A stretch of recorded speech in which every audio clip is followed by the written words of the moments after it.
Guys, pakita ko sa inyo yung wirings na ginawa ko dito sa dashcam. Dito muna tayo sa camera sa likod. Dalawa kasi yan wire. Ito yung sa camera sa likod, papunta dyan, sinisiksik ko dyan. Siksik yan.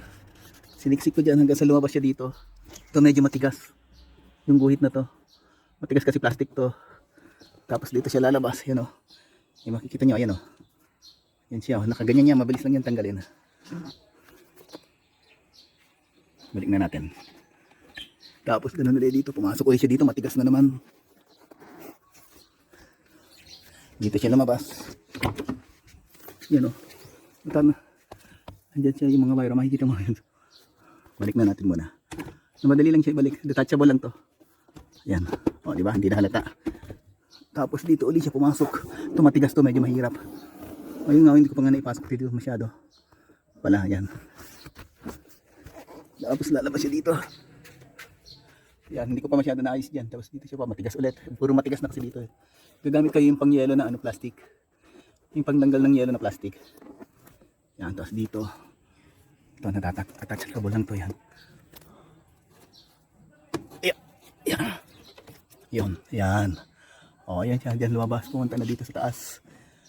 Dito ko na nilagay kasi indoor, kumbaga, mas safe siya. Hindi siya masyado mababasa. Tsaka kontento na ako kasi na-adjust nga siya pababa pataas. Malinaw naman. May wiring to na pag magbabaking ka, automatic siya magbabak.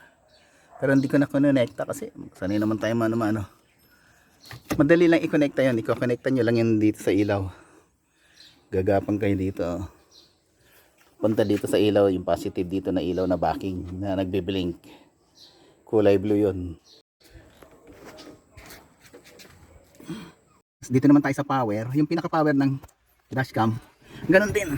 Siniksik ko rin siya dito sa dito. Nakikita niyo yung mga uwang-uwang na yan. Tapos lumabas siya dito. Pumasok siya dito. Tapos lumabas uli siya dun. Sa bintana dun. Bababa dito. Dito madali na kaysa ilalim. Sa ilalim na lang siya pwede mong ilagay na lang sa ilalim ng carpet. Pero sa akin medyo inano ko pa dun para hindi para hindi mahila. Tapos dito pumasok siya dito. Pumasok dito. Pumasok siya. Then ito siya. Yan, nasa power. Diyan siya kumukuha ng power ngayon. Makikita nyo, ganyan siya sa kalinaw. Yan yung sa likod. Oh, yan yung sa likod niya. Oh. Pag ginanon mo, sa harap.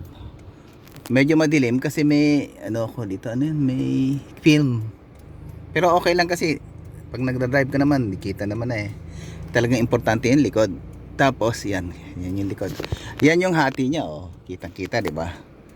Sa harap, sa likod.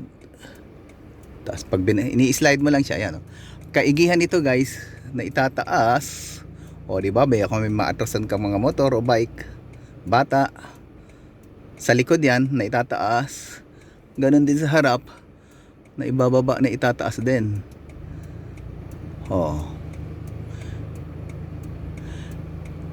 Ayos yan yung hati niya, dalawa. So eto nga, guys, pag gabi yan ang ng